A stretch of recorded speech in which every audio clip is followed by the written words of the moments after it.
তো মর্নিং বন্ধুগণ, আজকে ছিল রবিবার এবং আজকে ঘুম থেকে 12টার সময় উঠে সকাল সকাল পড়তে বসে যাই, কিন্তু পড়া হচ্ছিল না কারণ বাইরে গাছ কাটা হচ্ছিল আমাদের।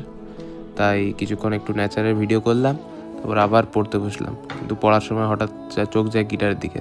খারাপ লাগলো, এইচএসের জন্য একটু বাজাতে পারছিলাম না। যাই হোক, তারপর একটু কেমিস্ট্রি বইটা পড়ে একটু রেস্ট নিয়ে বিকেলে বন্ধুদের সঙ্গে ঘুরতে বেরিয়ে যাই।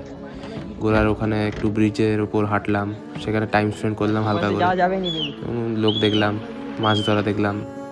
বেশ ভালো লাগলো, বিকেলটা ওখানেই টাইম স্পেন্ড করলাম পুরোটা। তারপর ওখানে সময় কাটানোর পর এই কাকুর মাছ ধরা দেখলাম। কাকু ভালোই মাছ ধরছিল। নেচারের ভিডিও, আমরা নিজেরও ছবি তুললাম। ওখান থেকে এসে একটু বাড়িতে পড়তে বসলাম। পড়ে এসে নিজে একটু কবিতা লিখলাম। আজকে প্রপোজ ডে ছিল, কিন্তু আমার প্রপোজ করার কেউ নেই, তাই প্রপোজ নিয়ে একটা কবিতাই লিখলাম। কবিতার পর একটা গান বাজালাম, সেটা শোনো তোমরা। তারপর গিটার বাজানোর পর ঘুমিয়ে পড়লাম। Thanks for watching.